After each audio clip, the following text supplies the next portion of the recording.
Сәлеметсіздер ме, құрметті талапкерлер? Ақырындап қосылып жатыр екенбіз. Біз бастай берейік. Қосылатындар тағы да сұрақтар арқылы естімеген ақпараттарын біле жатар.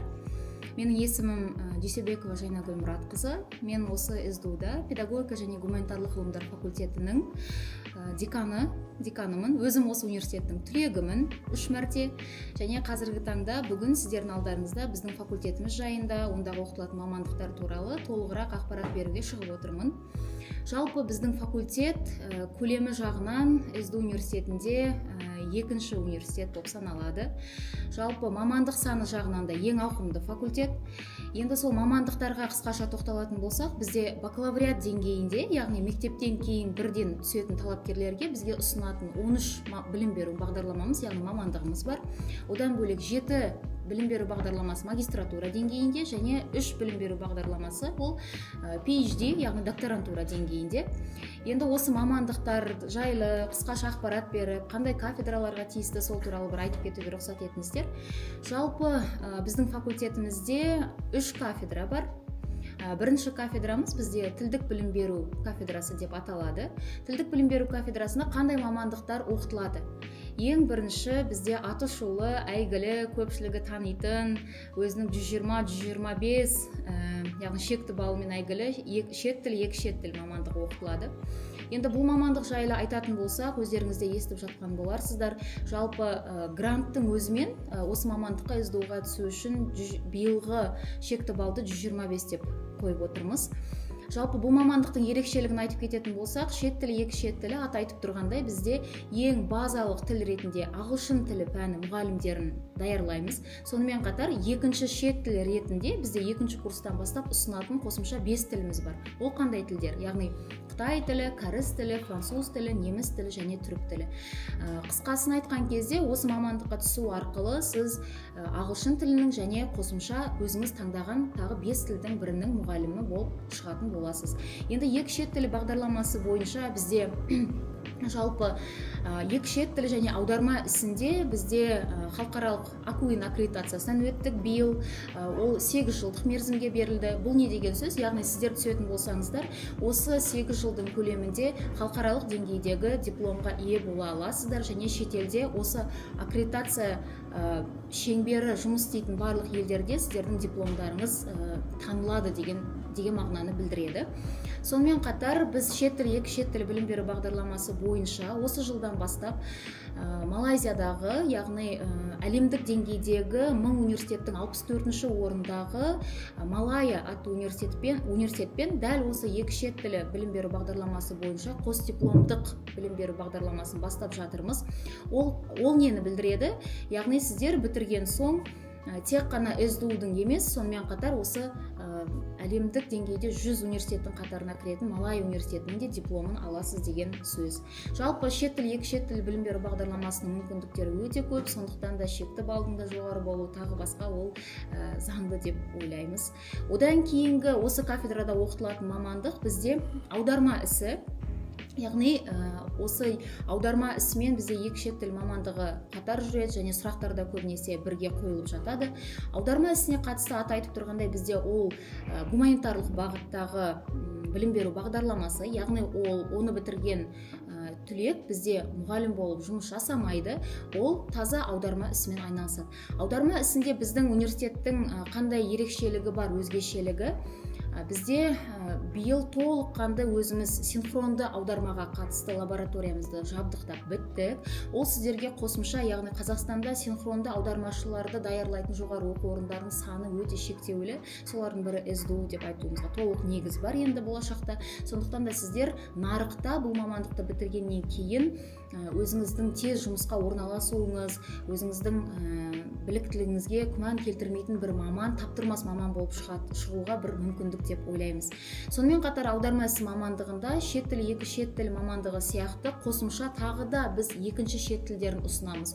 Жоғарыда айтып кеткен сол Қытай, француз, кәріс, неміс, түрік тілдері де осы аударма ісінде таңдауы бойынша, яғни біздің студенттеріміздің таңдауы бойынша оқытылады.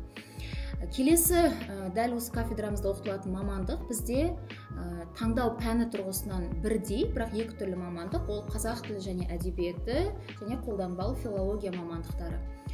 қазақ тілі мен әдебиеті мамандығы ол таза педагогикалық бағыттағы мамандық, яғни бұны бітірген түлек бізде мектептерде, білім беру мекемелерінде осы қазақ тілін және қазақ әдебиеті пәнінің мұғалімі болып саналады. Бұл жерде де бізде СДУ-ды басқа университеттерден ерекшелейтін көптеген беретін мүмкіндіктеріміз бар. Атап айтатын болсақ, бірегей оқу бағдарламасы, одан кейін академиялық алмасу мүмкіндіктері, сонымен қатар қосымша, яғни қазақ тілі мен әдебиетінен бөлек сіздерде қосымша сертификациялауға, яғни басқа да мамандықтардың дағдыларын меңгеруге, яғни майнер деп аталады оны, бізде ғылыми тілде сол майнер бағдарламаларын алуға мүмкіндіктеріңіз бар. Ал қолданбалы филологияға тоқталатын болсақ, қолданбалы филология ол педагогикалық бағыт емес, ол гуманитарлық бағыт. Бізде факультетте педагогикалықпен қатар екі гуманитарлық мамандығымыз бар, ол біреуі аударма ісі және екіншісі қолданбалы филология. Қолданбалы филологияның бізде ерекшелігі бұл бізде мемлекеттік жалпы реестр деп аталады. Бізде мамандықтардың базасы, бүкіл университеттерде оқытылатын мамандықтардың тізімі. Сол жерде қолданбалы филология бізде инновациялық бағдарлама ретінде тіркелген. Ол несімен инновацияланады? Яғни бұны бітірген бізде түлектеріміз қазіргі таңда білесіздер, филология саласындағы ерекше көзге түсіп жүрген, ерекше сұраныстағы корпустық лингвистика, сот лингвистикасы, одан кейін әлеуметтік желілерде қолданылатын көптеген мысалы копирайтер дейді, тағы басқа дейді, мысалы нарыққа қажетті осының барлығын дағдыларын осы мамандықтың аясында меңгеріп шығуға сіздерге мүмкіндіктер бар. Оны бітірген түлектеріміз қай жерлерде жұмыс істей алады, яғни кез келген тілдік маманды қажет ететін мекемелерде, ол тек қана білім беру мекемелері болу шарт емес. Бізде бұл мамандықты бітірген түлектеріміз тіпті сотта, яғни сот лингвисті ретінде қызмет атқарып жүрген түлектеріміз де бар, медиа саласында да атқарып жүрген өзінің қызметін түлектеріміз бар. Сондықтан да сонымен қатар бұл мамандықты бітірген ғылыми институттарда, ғылыми орталықтарда аға ғылыми қызметкерлер ретінде өзін болашақта егер докторатурасы, магистратураны жалғастырамын десе, сондай мүмкіндіктері бар. Жалпы тілдік білім беру кафедрасында оқытылатын мамандықтарымыз осындай. Келесі бізде үлкен кафедрамыздың бірі факультеттегі ол жаратылыстану ғылымдары педагогикасы деп аталады. Онда қандай мамандықтар даярланады? Бізде математика мұғалімдері, физика мұғалімдері, информатика мұғалімдері, химия, биология пәнінің мұғалімдері. Бұл кафедрада таза педагогикалық бағыттағы, соның ішінде жаратылыстану ғылымындағы бағыттар болып саналады. Енді математикаға тоқталатын болсақ, бізде жалпы соңғы жылдардағы статистика бойынша Қазақстанға бөлінетін жалпылама гранттың санын 100% деп алатын болсақ, соның ішінде екі білім беру бағдарламамыз факультетте өте сұранысқа ие болып келе жатыр. Соның біреуі шет тілі, екі шет тілі, жоғарыда айтып кеткен. Яғни былтыр бізде бүкіл Қазақстанға бөлінген 100% гранттың 67%, ол шекті балл 120 балл болғанның өзінде 67% осы университетті таңдап, біздің университетті таңдап келген болатын. Екінші біздің осындай танымал деп айтамыз ба, сұранысқа ие мамандықтардың бірі осы математика пәнінің мұғалімдері. Яғни бұл мамандығымызда да бізде бүкіл Қазақстанға бөлінген осы математика мұғалімдеріне бөлінген гранттың 100%-ның 59% осы СДУ-дың дәл осы мамандығын таңдап келген болатын. Енді біздегі басты ерекшелік ретінде нені айта аламыз бұл кафедрада? Бізде жаратылыстану ғылымдарындағы барлық аталған мамандықтар бізде ағылшын тілінде білім беріледі. Бірақ бұл сіз мысалы ағылшын тілін білмесем, мен бұл мамандықтарға түсе алмайды екенмін деген сөз емес. Яғни бізде арнайы оқытылатын, дайындалатын соған арнайы курстар бар, клил сабақтары бар. Яғни сол мамандықтарға бейімделіп, ең әуелі ағылшын тілін көтеріп, дайындап жеткілікті деңгейде, одан кейін пәндік сабақтарыңызды ала аласыздар. Сондықтан да яғни бұл кафедрадағы мамандықтарға ағылшын тілім аз екен, тағы басқа деңгейім деген кісілер болатын болса, осы сұраққа жауап ала алады деп ойлаймын. Және де сонымен қатар бізде бұрын физика, информатика бізде бірге жүретін еді, қос мамандық ретінде, химия, биология сияқты. Осы жылдан бастап бізде физика мұғалімдеріне бөлек, информатика мұғалімдеріне бөлек білім беру бағдарламасын аштық. Сонымен қатар екі мамандықты қатар оқимын деушілерге де осы жылы физика, информатиканы әлі де күшінде. Соны айтқым келіп отыр. және де химия биология мамандығы, яғни қосарланған бағдарлама. Бұндай қосарланған бағдарлама Қазақстанда жалпы педагогикалық мамандарды даярлайтын университеттердің ішінде өте аз мөлшерде даярлайды. Аз университеттер даярлайды қосалқы. Басқа университеттерде таза химия пән мұғалімдері, биология пән мұғалімдері дейтін болса, сіздер бітірген соң химияның да әрі биология пәнінде мұғалімдері болып шығасыздар. Бұл сіздердің жалпы жұмыс табуларыңыз, орналасуыңыз, бәсекелестікке қабілеттіліктеріңізді арттыратын бірден бір себеп деп ойлаймыз. Және де сонымен қатар айтып кеткен мамандықтар бойынша бізде толыққанды факультетімізде, яғни лабораториялар жұмыс істейді. Сіздер оқу барысында тек қана теориялық деңгейде емес, осы аталған физика болсын, информатика болсын, химия, биология болсын, әрқайсысында да өзіндік ғылыми зерттеу лабораториялары, оқу лабораториялары бар, толыққанды жабдықталған. Бұл сіздерге қосымша, яғни мектепке барған кезде немесе кез келген мектеп білім беру ордасына барған кезде өз пәніңіз бойынша тек қана теориялық деңгейде емес, практик маман ретінде де өзіңізді көрсетуге мүмкіндіктер бар. Сонымен қатар бұл мамандықтардың аясында әсіресе информатика пәнінің мұғалімдеріне біздің беретін биыл өте көп мүмкіндіктеріміз бар.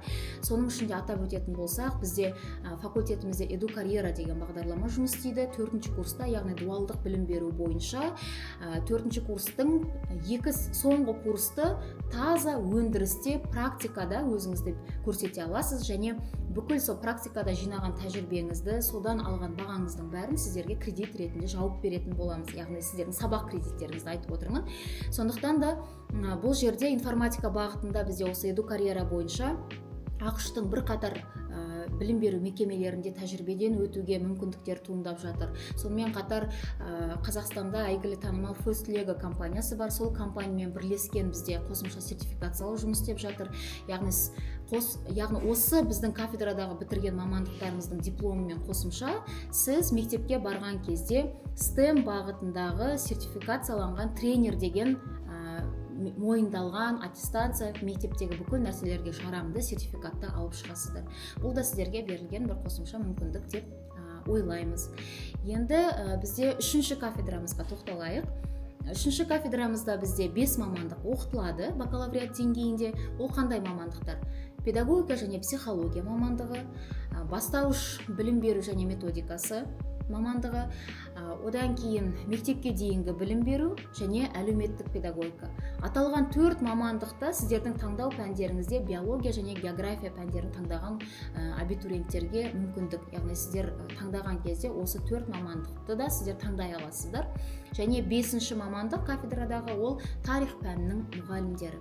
Енді бұл мамандықтарға қысқаша және олардың мүмкіндіктеріне тоқталып кететін болатын болсақ, ең бірінші бізде бастауышта білім беру және оның методикасы деп аталады, әдістемесі. Яғни айтып тұрғандай мектептердегі бастауыш сынып мұғалімдерін даярлайды. Жалпы Қазақстандағы статистиканы білесіздер, демографиялық жағдайды білесіздер.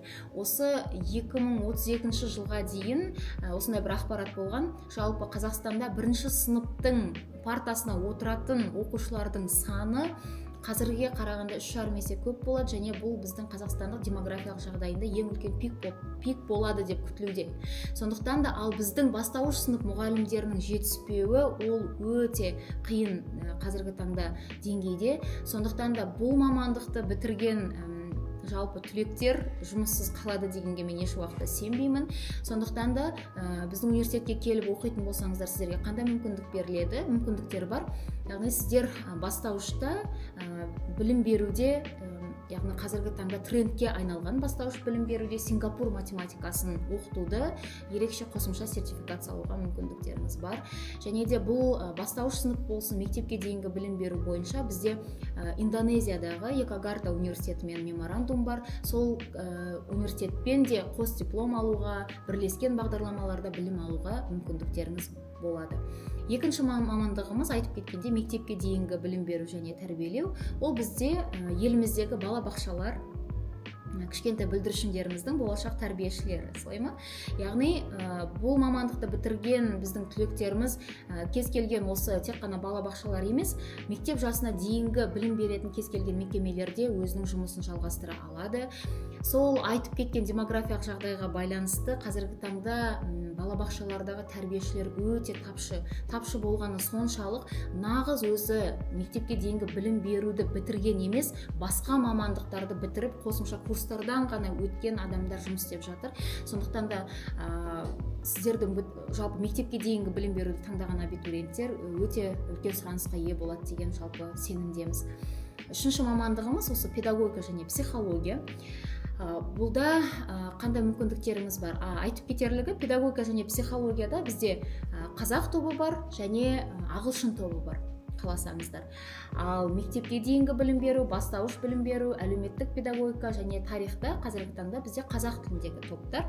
Бірақ болашақта әлеуметтік педагогика бойынша да ағылшын тілі топтарын қатар қазақ тобымен ашу ойда бар.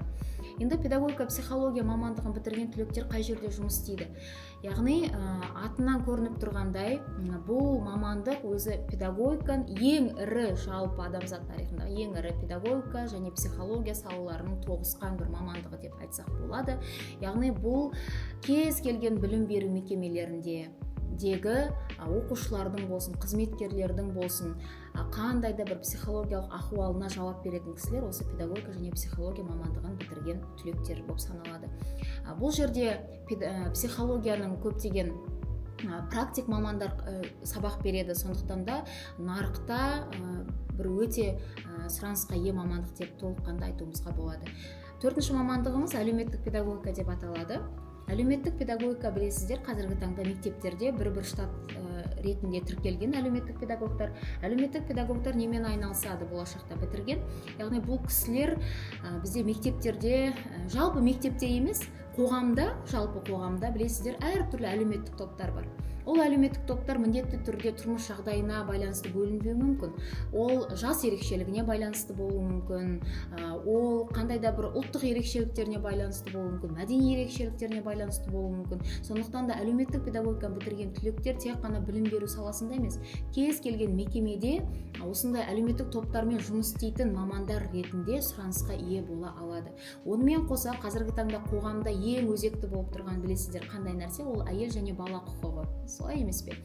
Сондықтан да бала құқығына байланысты біз осы әлеуметтік педагогикаға ювеналды педагогика, яғни бала құқығын қорғау деген қосымша бір сертификациялауды берсек деген ойымыз да бар. Сондықтан егер де СДУ-ға келсеңіздер, тек қана әлеуметтік педагогты маманы емес, сонымен қатар ювеналды педагогиканың да маманы болып шығатын боласыздар, Құдай қаласа. Және де соңғы 5-ші мамандығымыз бұл кафедрадағы бакалавриат деңгейінде ол тарих пәні мұғалімдері. Тарих пәні енді ат айтып тұрғандай біздің мектебіміздегі сүйікті Қазақстан тарихы және дүниежүзі тарихтарының пәнінің оқытушысы бола аласыздар. Сонымен қатар тағы да біздің өзіміздің стратегиямызда қосымша майнер бағдарламасы ретінде, яғни осы тарих пәнінің мұғалімдерінің қасына біз тарих география, тарих мәдениеттану, тарих археология, тарих тағы басқа осы тарихқа жақын келетін салаларды майнер ретінде оқытып, сіздерге дипломдарыңызбен бірге қосымша тағы да сертификациялау, жарамды сертификациялау мүмкіндіктерін қарастырып жатырмыз деп айтуымызға болады. Бұл кафедра бойынша да аталған мамандықтар бойынша өзінің лабораториялары, өзінің зертханалары, тағы басқа өзінің зерттеу алаңдары бар деп айтуымызға болады. Бұл бізде жалпы бакалавриат деңгейіндегі мамандықтарымыз болатын. Енді магистратураға қатысты да бір-екі ақпарат айтып кетейін. Магистратура деңгейінде бізде факультетте жоғарыда айтқандай 7 білім беру бағдарламасы жұмыс істейді. 7 білім беру бағдарламасы қандай? Яғни ол магистратура деңгейінде математика мұғалімдерін даярлау, физика мұғалімдерін даярлау, химия пәні мұғалімдерін даярлау, биология пәні мұғалімдерін даярлау, шет тілі, екі шет тілі пәнінің мұғалімдері, қазақ тілі мен әдебиеті пәнінің мұғалімдері және биылғы біздің ашып отырған жаңа бір мамандығымыз бар, ол білім берудегі менеджмент деп аталады магистратура деңгейінде. Ол не? Білім берудегі менеджмент дегеніміз, яғни білім беру саласындағы менеджерлерді атап айтатын болсақ, мектептегі директорлар, оқу ісі, тәрбие істері жөніндегі меңгерушілері, кез келген білім беру саласындағы бір басқарушылық жұмыстарды үйлестіре алатын болашақ мамандарды даярлайтын мамандық. Бұл да бізде білесіздер елімізде өте тапшы кадрлар, білім беру саласында менеджерлер өте тапшы. Сондықтан да магистратура деңгейінде тағы да білім аламын десеңіздер, қош келдіңіздер деп айтқым келеді. Сонымен қатар бұл басқа қазақстандық жоғары оқу орындарынан бізде қандай ерекшелік болады? Бұл білім беру менеджменті мамандығында біз мүмкін естігендеріңіз бар шығар. International бакалавриат деп аталады, яғни IB саласындағы мамандар қазіргі таңда өте бір трендке айналып келе жатыр. Қазақстандағы әсіресе жекеменшік мектептердің көпшілігі осы IB стандартына өтіп жатыр. Сол стандартты да қосымша меңгеріп шығатын маман болып шығады. Осы қалған біздің магистратура деңгейінде атап кеткен мамандықтарымыздың барлығы бакалавриат деңгейіндегі сол пәннің мұғалімінің ғылыми педагогикалық бағытындағы жалғасы. Магистратура деңгейі сіздерге қандай мүмкіндік береді? Яғни сіздер бітірген соң мектепте болашақ, мысалы, оның әртүрлі категориялары бар, педагог зерттеуші, педагог ментор, тағы басқа. Яғни магистратураны бітірген соң сіздер осындай келесі категорияларға мектепте өтуге мүмкіндіктеріңіз бар. Қосымша ақысы төленеді магистратура деңгейінде, егер сіздер бітірген болсаңыздар мектепте деген сияқты көптеген мүмкіндіктері бар. Магистратура бойынша осы. Енді қысқаша тағы бір-екі ауыз сөз осы докторантура деңгейіндегі мамандықтарымызды айтып кетейік. Бізде докторантура деңгейінде 3 мамандығымыз бар. Ол біріншісі қазақ тілі және әдебиеті докторантурасы, шет тілі, шет тілі докторантурасы және де математика пәні мұғалімдерінің докторантурасы. Математика пәнінің докторантуралық деңгейі бойынша бізде өзіміздің диссертациялық кеңесіміз бар. Ол диссертациялық кеңес, яғни бітірген соң сіз өзіңізде қорғап, өзіңіздің диссертацияңыз өзіңізден диплом ала алатын боласыздар. Докторантура не береді? Ол болашақта осы мамандарды даярлауда ғылыми бағытты ұстанамын, бір ғылыми зерттеулер ашамын, осы салада құнды ғылыми еңбектер жазамын дейтін кісілер осы бакалавр, магистратурадан кейін міндетті түрде докторантура деңгейін жалғастырады. Яғни магистратураны да, докторантураны да бітірген адамдар бізде тек мектепте ғана емес, жоғары оқу орындарында да жұмыс істеуге мүмкіндіктері бар. Енді қысқаша жалпы мамандықтарымыз туралы айтатын болсақ осы. Одан бөлек бізде әр мамандығымыз бойынша академиялық алмасу деңгейінде студенттеріміз біздің қателеспесем өте 100-ден аса университеттермен, шетелдік университеттермен серіктестік деңгейде меморандумдарымыз бар. Сол меморандумдардың аясында әр екінші курстан бастап бізде екінші, үшінші курстарда осы мемлекеттің қолдауымен немесе жеке өзінің қаражатымен академияға алмасуға жағдай жасай аламыз деп айтуымызға болады. Жалпы университет деңгейінде академияға алмасуға ең көп баратын осы біздің педагогика және гуманитарлық ғылымдар факультеті деп айтуымызға толық негіз бар. Одан бөлек бізде ғылыми зертханалар жұмыс істейді факультетімізде. Әр осы аталып кеткен мамандықтарымызда оқитын студенттеріміз, магистранттарымыз, докторанттарымыз осы ғылыми орталықтарда тәжірибесінен өтіп, өзінің ғылыми зерттеулерін жасап, одан кейін осы орталықтарда өздерінің стартап идеяларын жүзеге асырып, тағы басқа мүмкіндіктері бар. Енді қысқаша айтып кететін болсақ, осы жұмысқа орналасуға байланысты тағы да бір-екі ауыз сөз қосатын болсақ, бізде факультетте жалпы түлектерге және карьера ісіне, яғни студенттеріміздің болашақ жұмысқа орналасуына әрқайсысына бөлек-бөлек маман жұмыс істейді. Ол сіздерге 3-ші курстан бастап бізде вакансиялар жәрмеңкесі ұйымдастырылады, түрлі мектептер, түрлі мекемелер келіп сіздермен жүздеседі. Одан бөлек сіздерге түрлі өздеріңіздің кәсіптеріңізге, болашақ кәсіптеріңізге байланысты пәндік деңгейдегі білімдеріңізбен қатар hard skills, soft skills деп айтып жатамыз ғой. Сонда жұмсақ қатты дағдыларыңызға байланысты сіздер біліктіліктеріңізді қосымша алуға семинарлар, түрлі тренингтер жасалады. Одан кейін осы карьера істері жауапты біздің координаторымыз әрбір түлегіміздің ыңғайына қарай қандай мүмкіндіктер бар біздің серіктестер деңгейінде деген сияқты жұмысқа қамту мәселесінде бір қол ұшын соза алатын мүмкіндігіміз бар. Одан бөлек бізде факультетімізде жас маман деген бағдарламамыз бар. Жас маман бағдарламасын айтып кететін айтатын болсақ, ол бағдарлама бізде ең жалпы үздік түлектерімізді өзіміз университетте бітірген соң қалдырып, өзінің магистратурасын, докторантурасын оқытып, бір жақсы маман ретінде даярлайтын біздің төл авторлық бағдарламамыз деп айтуымызға болады. Және бір қызық айтайын, жалпы жоғарыда айтып кеттім ғой, басында мен де осы факультеттің түлегімін деп, дәл осы жас маман бағдарламасының түлегімін. Сондықтан да бұл бағдарламаның да сіздердің тұлғалық деңгейлеріңізге беретіні өте көп деп айтуымызға болады. Жалпы қысқаша айтқанда осы. Енді кішкене сіздердің қойып жатқан сұрақтарыңызға келейік, иә? СДУ-ға батыс грант бөліне ме? Иә, бізде СДУ-ға былтырғы статистикамен алатын болсақ, нақты саны есімде емес, оны мүмкін рекрутинг бөлімі жақсырақ ақпарат бере жатар деп ойлаймын болашақта. Бірақ былтыр бізде екі шет тілі бағдарламасына да, одан кейін бүкіл жаратылыстану пәні мұғалімдеріне де бізде батыс гранттары бөлінген болатын, және сол гранттармен оқып жатқан қазіргі таңда 20-дан ба 30-дан бастам студенттеріміз бар. Тағы қандай сұрақтарыңыз бар екен?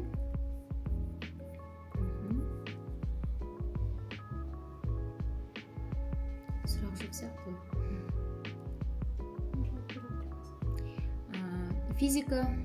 Физика пәнінің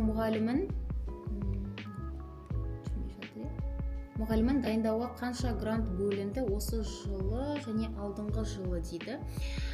Енді білесіздер, физика бізде жалпы гранттық жүйе, гранттық конкурсқа өтінім беру қандай логикамен жұмыс істейтінін білетін шығарсыздар, бірақ білетін болсаңыздар да тағы бір айтып кетейін. Бізде университеттерге нақты грант саны ешқашан бөлінбейді. Ол қалай жүзеге асады? Мысалы айталық, жалпы болады. Мысалы физика мұғалімдеріне биыл мысалы осыншама грант бөлінді. Айталық, мысалы 1000-ға жуық грант бөлінді физика пән мұғалімдеріне. Сол мұғалімдерінің қайда тұр? Осы жылы 382. Осы жылы 382, иә? 582 емес па? 582. Мысалы айталық, биыл физика пәні мұғалімдерін даярлауға 382 грант бөлінді делік республика деңгейінде, иә? Сол республика деңгейінде ол университеттерге бөліп бермейді ол гранттарды. Ол грант таза абитуриентке беріледі. Яғни абитуриент қай университетті таңдайды, ол сол өзі алған грантымен сол университетке өзі алып келеді грантты. Түсініңіздер ғой, иә? Яғни университетке беріледі деген сөз жоқ. Мысалы айтатын болсақ, физика мұғалімдерінің барлығы СДУ таңдайтын болса, бүкіл грант СДУ-ға келеді. Немесе 20 бала таңдайтын болса, 20 бала өзінің грантымен келеді деген сияқты ғой. Сондықтан да ол жалпы мамандыққа абитуриентке беріледі квота, гранттың саны. Тарих педагогика неше балмен грантқа түсе аламын дейді. Енді тарих педагогикаға қатысты біз ол жалпы мамандықтың ерекшелігін жаңа жоғарыда айтып кеттік. Енді қанша балдан түсе аламын деген ол қалай айтса екен, әр жылы ол әртүрлі болады. Және ол университетке байланысты бізде дәл осы тарих мамандығында біз басқа екі шет тілі, математика пәні мұғалімдері сияқты біз 20-25 балл қойып отырған жоқпыз. Біз ол жерге минималды балды қойып отырмыз. Яғни педагогика мамандықтарда білесіздер, 50 емес 75 жалпы грантқа өтудің ең төменгі балы. Сонымен шектеліп отырмыз, өйткені бізде 3-ші кафедрада аталған тарих, педагогика, психология, бастауыш, мектепке дейінгі әлеуметтік педагогикада бізде ашылғанына көп болған жоқ. Сондықтан да көбірек абитуриенттер тарту, көбірек өзімізді таныту мақсатында сондай минималды шекті балды қойып отырмыз. Және сіз тарихқа түсем десеңіз, ол әр жылы конкурсқа байланысты. Сондықтан да биылғы конкурс қалай болады екен, ол абитуриенттің дәл сіздердің тарих пәніңіз бойынша тапсырған балалардың, яғни студенттердің болашақ, олардың орталама балына байланысты болады. Келесі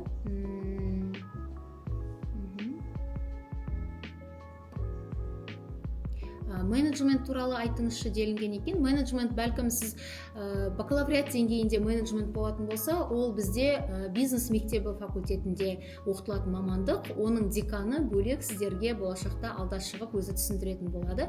Ал білім беру менеджменті туралы мен жоғарыда айтып кеттім. Толығырақ егер білгіңіз келсе, енді қосылған болсаңыз эфирге, білім берудегі менеджментіне қатысты сайтта бізде ақпарат бар. Сол сайтта жауапты тұлғаның почтасы, барлық телефон номерлері бар. Сол кісіге жазып, хабарласып сұрауларыңызға болады. Тағы да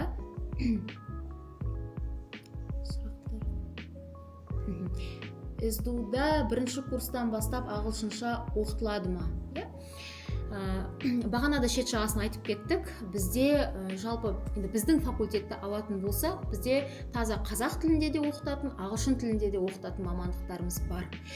Таза қазақ тілінде оқытатын мамандықтарымыз бізде соңғы ашылған 5 мамандығымыз, яғни тарих мұғалімдері, педагогика, психология, әлеуметтік педагогика, бастауыш және мектепке дейінгі білім беру, сонымен қатар қазақ тілі және әдебиеті мамандықтар, қолданбалы филология, таза қазақ тілінде жүргізілетін бағдарламалар.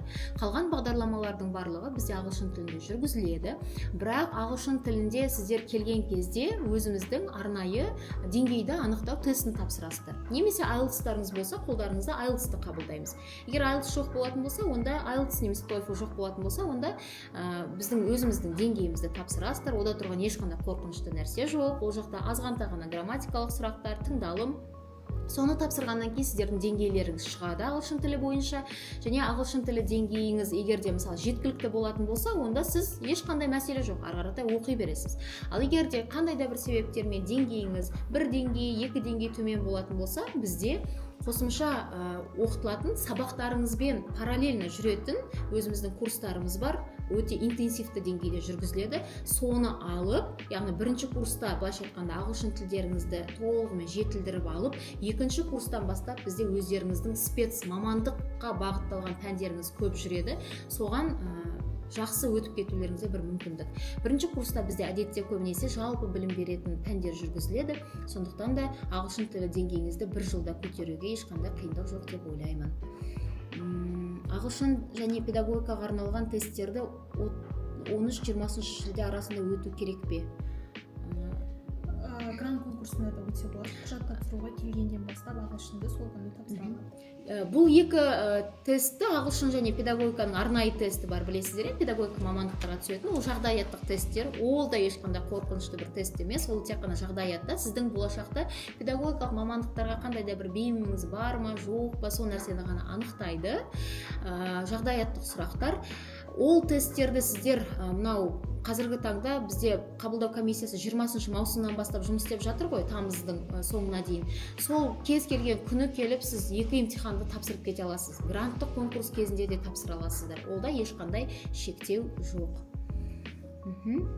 Екі шет тілі мен аударма ісіне неше грант бөлінді, былтыр неше балмен түсті дейді. Осы жылы 800. Екі шет тілі мамандығына осы жылы бір қуанышты жаңалық айтайын. Негізінде былтыр қателеспесем 600-ге жуық грант бөлінген республика бойынша. Биыл екі шет тіл мамандығына 800-ден астам грант бөлініп отыр. Аударма ісіне аударма ісіне де бізде негізінде 100-ден сәл асатын ғана гранттар бөлінетін. Биыл 2 есе көбейтілген оның гранттарының саны. Сондықтан да мүмкіндіктерім өте жақсы деп ойлаймын. Енді бірақ екі шет тілі дәл біздің университетке қатысты кішкене бір нюансымыз бар. Екі шет тіл мамандығына бізде 125 биыл 125 деген шекті балл қойып отырмыз. Бірақ қайталап айтамын, біз былтыр 120 қойдық гранттық шекті балға. Бірақ сол гранттық шекті балл 120 қойғанның өзінде Қазақстанның 67% СДУ-ға келді. Бұл демек конкурстың өзі грантқа өту былтыр 122 баллдан жоғары болды деген мағынаны білдіреді. Бірақ бұл көрсеткіш емес. Әр жылы әртүрлі болады. Ол қандай факторға байланысты? Ол абитуриенттердің өзінің орталама балына байланысты, ол гранттың санына байланысты, түрлі факторға байланысты. Сондықтан да әр жылы әртүрлі кейс. Бұны назарда ұстауларыңызды сұраймыз. Тағы да бірінші курстан кейін ауысуға бола ма? Нархоз университетінен математика сауаттылығынан СДУ-ға ауысуға қандай шарттар бар? Грантпен. Енді мен нархоз университетінен қандай мамандықта оқитыныңызды біле алмадым. Бірақ жалпы ауысу негізінде бірінші курстан кейін болады. Ауысу ол ешқандай проблема емес. Ол ауысу жөнінде университетке келіп, бізде студенттік бөлімге жолығып, толық ақпарат ала аласыз. Тағы да қандай сұрақтар бар?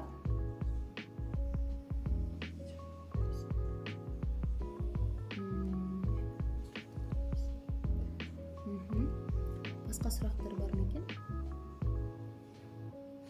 Сәлеметсіз бе? Сіздерде донер ассорти бар ма дейді. Осындай да бір қазіргі таңда студентіміз атанбаса да атанып қойып сол нәрселерді уайымдап жатқанда студенттеріміз бар екен. Бәрекелді дейміз. Келіңіздер, көріңіздер, көзбе-көз көріңіздер қанша донер бізде ассорти бар екендігін. 118 балмен батыс грантпен матбетке түсуге бола ма дейді. Ол батыс гранттарының бізде кішкене өзгешелігі бар. Бұл жерде мемлекеттік гранттан бөлек не ғой бұл? Бөлек бір гранттың ауқымы. Сондықтан да батыс гранттарын қателеспесем сол батыс аумағы өзі белгілейді конкурстық. Конкурста автоматты түрде шығады батыс гранты. Егер сіз Маңғыстау облысынан болатын болсаңыз, онда автоматты түрде грант конкурсында сіз базаға сол грант батыс грантымен енгізілесіз. Жақсы, естідіңіздер ме жоқ па? Бір қайталап өтейін. Конкурсқа тапсыратын кезде сіздер мысалы жалпы гранттық конкурсқа тапсырған кезде, егер сіз Маңғыстау облысының тумасы болатын болсаңыз, сізге автоматты түрде сол не ұяшық ашылады екен. Яғни сіз соны таңдау арқылы, яғни жалпы білім беру грантымен қатар батыс грантына да үміткерлігіңізді білдіре алады екенсіз. Аудит мамандығына, учет аудитке қатысты сұрақтарға мен өкінішке орай жауап бере алмаймын. Оған қатысты келесі аптада деканы өзі шығып жауап береді. Халықаралық қатынас туралы да бір сұрақ бар сияқты. Халықаралық қатынас та басқа факультетте. Сондықтан келесі аптада эфирді күтулеріңізді сұраймыз. 126 балмен СДУ-да грантты ұту шансым қанша дейді. Енді мамандығыңызға байланысты, бірақ 126 бал деген өте жақсы көрсеткіш. Менің ойымша, сіз СДУ ғана емес, кез келген Қазақстанның бетке ұстар университеттеріне мүмкіндігіңіз бар, бағыңызды сынап көріңіз. Аударма ісіне грант балы қанша? Аударма ісіне біз жалпы бағана грант санын естідіңіздер, біз 120 деген балды қойып отырмыз. Жалпы аударма ісі бойынша да бұл бір қорқынышты қалай айтсақ, бір көрсеткіштер болып көрінуі мүмкін, бірақ конкурстың деңгейінің өзі соны көрсетіп отыр да біздің абитуриенттеріміздің. Сондықтан да ол осындай шекті балды қойып отыруымыздың себебі осы. Одан бөлек сіздер тағы бір нәрсені еске салып кетейін. Сіздер грантқа түспеген жағдайда, егер СДУ-да оқуларыңыз келсе, кез келген уақытта ақылы бөлімге де тапсыра аласыздар. Ақылы бөлімде оқитындар үшін бізде гранттық негізде емес, оның шекті балдары сәл төмендеу. Ол туралы да бізде сайтта ақпараттар толыққанды бар. Шет тіліне после колледжа түскен студентте педагогика сабағы жабылмайды дейсіз ба? Екі шет тіл мамандығына байланысты айтып отырған боларсыздар.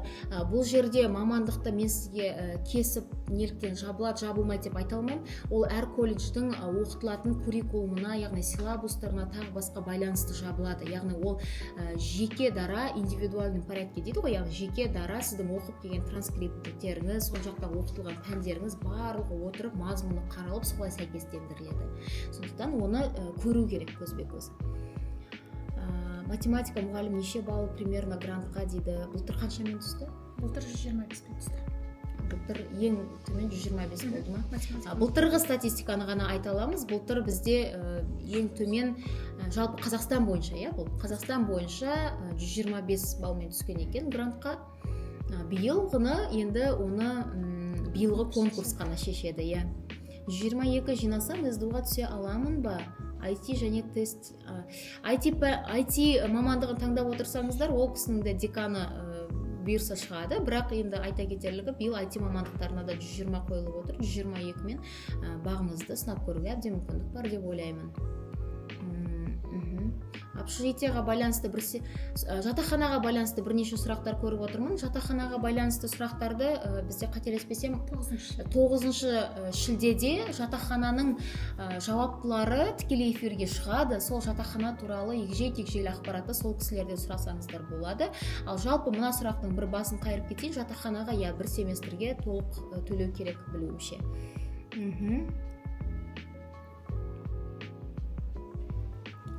Тағы да қандай? Колледждің түлектері түсе ала ма?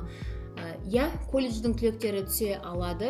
Биыл бүкіл біздің педагогика мамандығында оқытылатын мамандықтардың барлығына колледжден кейін түсуге мүмкіндік беріліп отыр.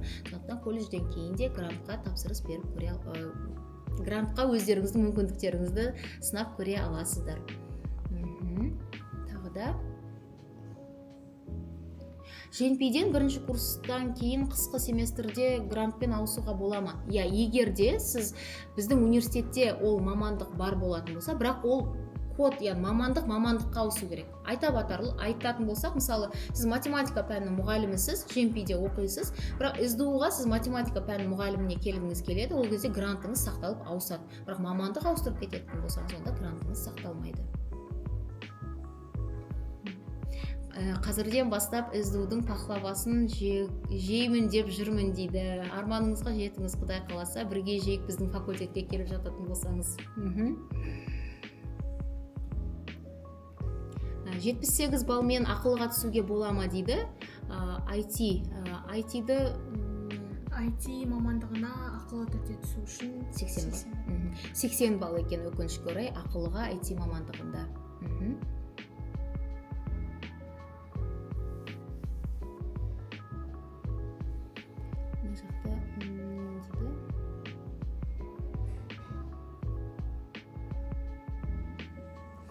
Мына жақта мынандай да бір ақпараттар айтылып жатыр, яғни СДУ-ға келмес бұрын жалпы ойланыңыздар, бізде сабақ мәселесінде ешқашанда сабақ мәселесі сияқты мына жерде.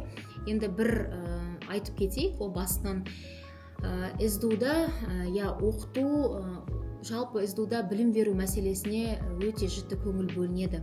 Өйткені енді ойлап қараңыздар, мен тек қана факультет деңгейінде ғана айтатын болсақ, біз педагогика факультетіміз.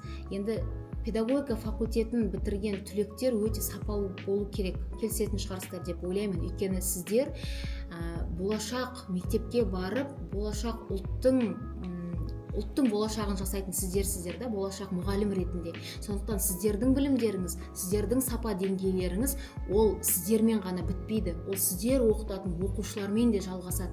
Сондықтан да барынша біз сапалы білім беруге көңіл бөлеміз. Және сапалы білім беруде әрине біраз жалпы сабаққа деген талаптар да күштірек болуы мүмкін, белгілі бір пәнді оқытуға деген талаптар күштірек болуы мүмкін, процесс барысында. Оны енді жақсы түсінесіздер деп ойлаймын. Бұл жақта тек қана мотив, ол сапа.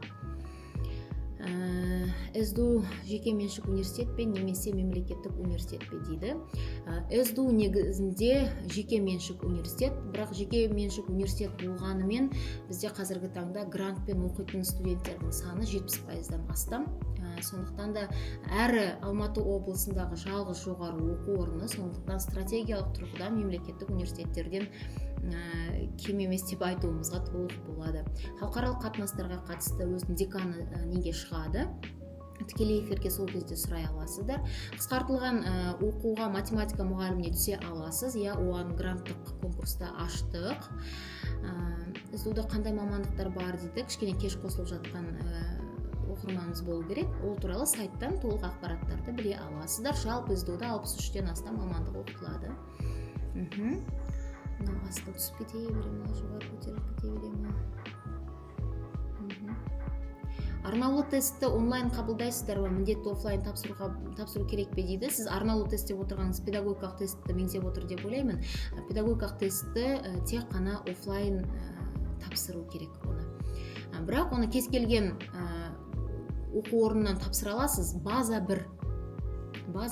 Яғни сіз мысалы атап айтатын болсақ, Қарағандыда Букетов университетінен педагогикалық тест тапсыратын болсаңыз, бірақ СДУ-ға грантқа түсіп кетсеңіз, біз сол жақта тапсырған тестіңізді қабылдаймыз. Олда тұрған ешқандай не жоқ. Тағы да қандай сұрақтар бар екен? Ішкі гранттан мемлекеттік грантқа ауысудың шарттары GPA-ге байланысты ма?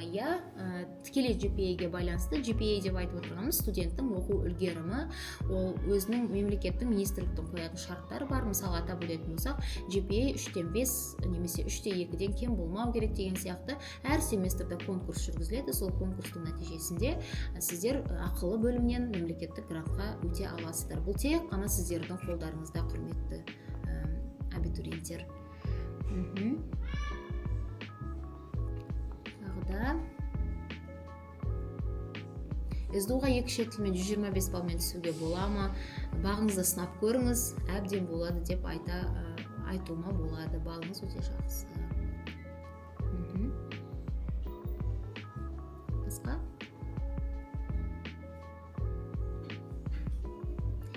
финанс туралы сұрақтар, бизнес мектебіне қатысты сұрақтар екен.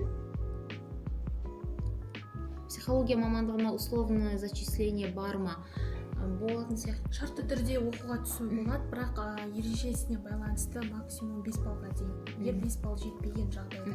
Ал егер сізде 5 балдан өте көп болса, өкінішке орай ол Жақсы. Бізде психология мамандығы ғана емес, жалпы мамандықтарға шартты түрде оқуға қабылдану деген бар.